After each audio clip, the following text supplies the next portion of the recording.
Imagine building your capital city in the middle of a saltwater lake, so toxic it could kill you if you drank it. Now imagine not just surviving in this environment, but creating a water system so advanced it supplied clean drinking water to 200,000 people for over 2 centuries. The Aztec capital of Tenochtitlan was built on a series of islands in the middle of Lake Texcoco, a body of water that was essentially a death trap for anyone trying to drink from it. The lake's high salt content made it more toxic than seawater, and the surrounding marshes bred diseases that could wipe out entire populations. But here's what most people don't realize about this incredible engineering feat. The Aztecs didn't just figure out how to survive in this hostile environment, they turned it into the foundation of the largest city in the Americas. By 1519, when Spanish conquistadors first laid eyes on Tenochtitlan, they were looking at a city larger than any European capital of the time. This massive urban center, home to an estimated 200,000 to 300,000 people, was thriving in the middle of a lake that should have made human habitation impossible.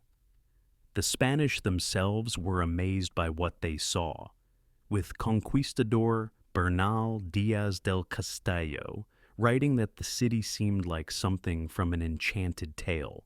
What made this achievement even more remarkable was that the Aztecs accomplished it using engineering techniques that were both ingenious and sustainable. They didn't just solve the immediate problem of getting clean water. They created an integrated system that managed water supply, flood control, agriculture, and urban planning all at the same time. The secret to their success lay in understanding that the lake wasn't their enemy. It was a resource that could be transformed through clever engineering. The Aztecs developed a two-part system that separated the deadly salt water from clean freshwater sources, then distributed that clean water throughout their island city using techniques that would impress modern civil engineers. The Great Dike, separating life from death.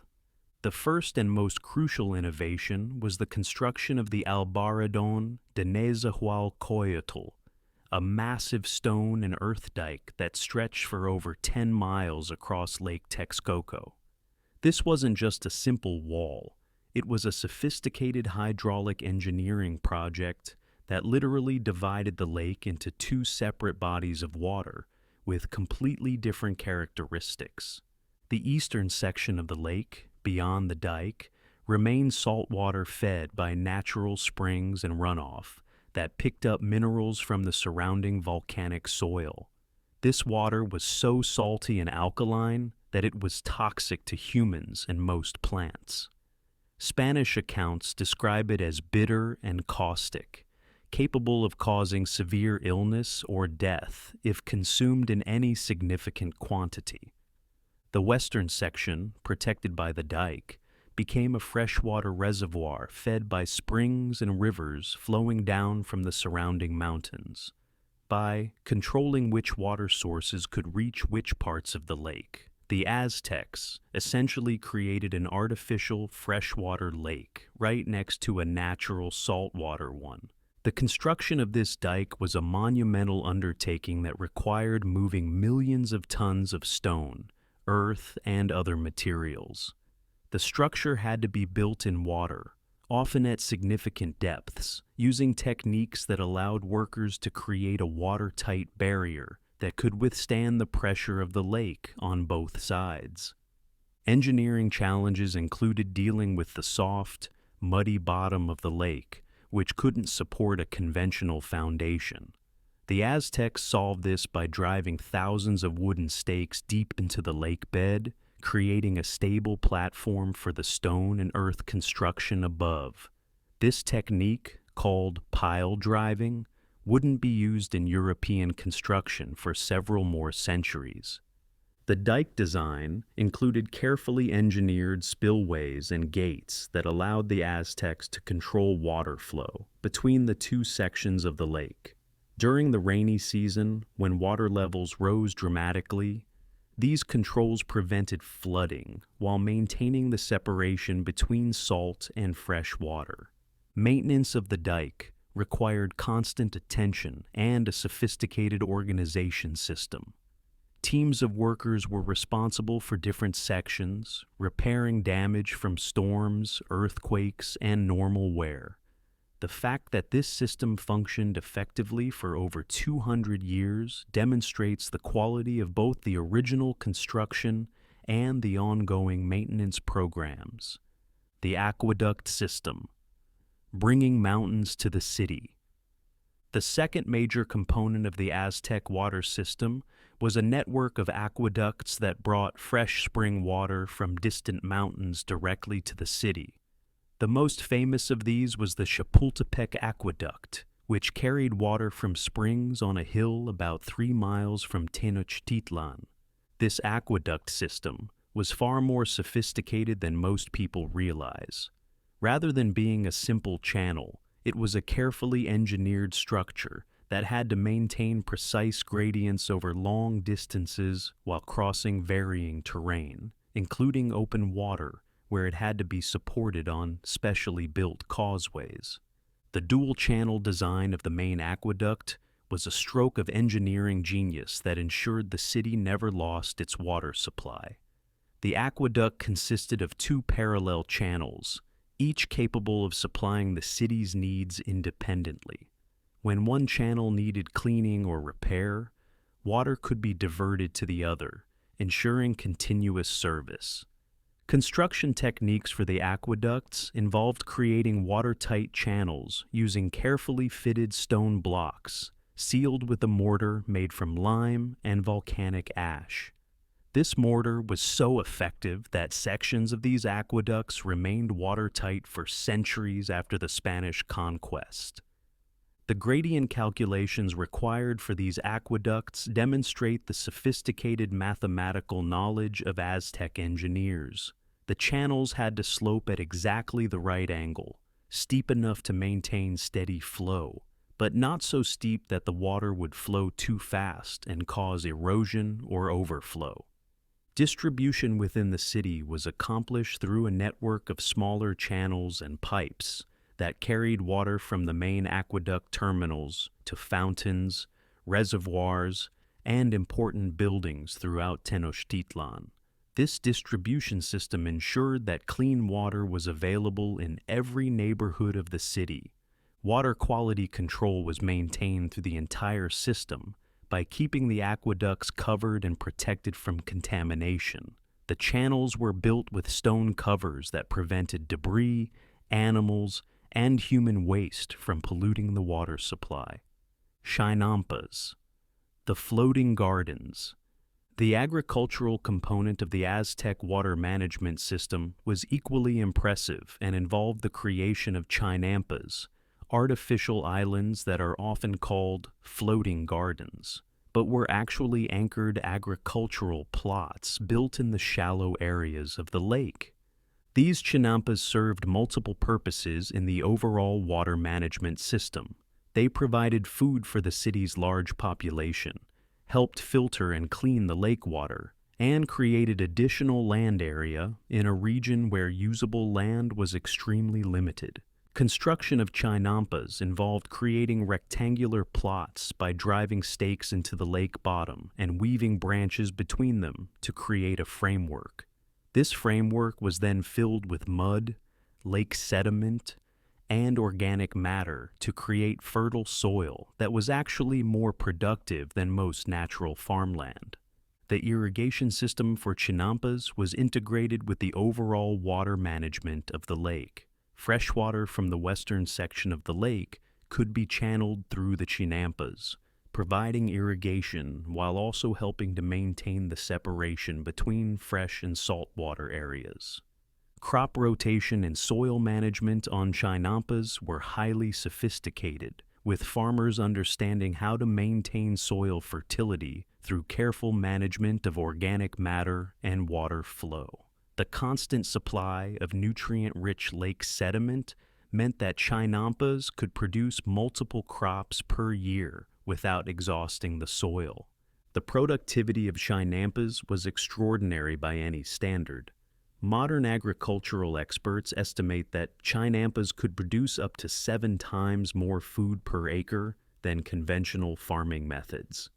This incredible productivity was essential for feeding the large urban population of Tenochtitlan. Flood control and drainage. The flood control systems developed by the Aztecs were crucial for protecting their island city from the seasonal variations in lake levels that could range from drought to devastating floods within the same year. Seasonal flooding was a constant threat because the lake received massive amounts of water during the rainy season from rivers flowing down from the surrounding mountains. Without proper flood control, Tenochtitlan would have been regularly submerged under several feet of water. The dike system served double duty as both a saltwater barrier and a flood control mechanism. By controlling water flow between different sections of the lake, the Aztecs could manage water levels and prevent catastrophic flooding of their city. Drainage channels throughout the city carried excess rainwater and wastewater away from residential and ceremonial areas. These channels were carefully designed to prevent backflow and contamination of the clean water supply. Pumping systems using human labor were employed to move water when gravity flow wasn't sufficient. Teams of workers operating simple but effective pumps could move large volumes of water to control flooding or maintain water levels in different parts of the system.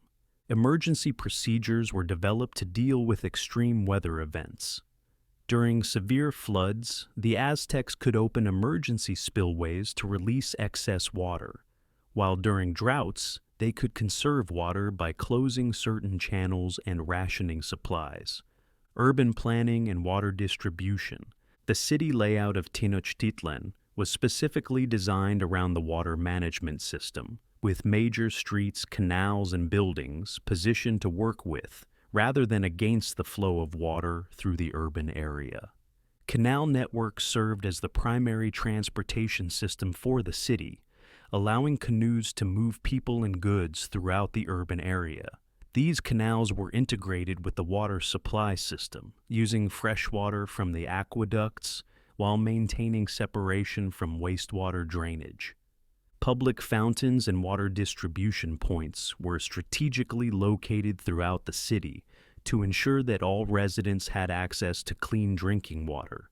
These fountains were supplied directly from the aqueduct system and were maintained by city officials.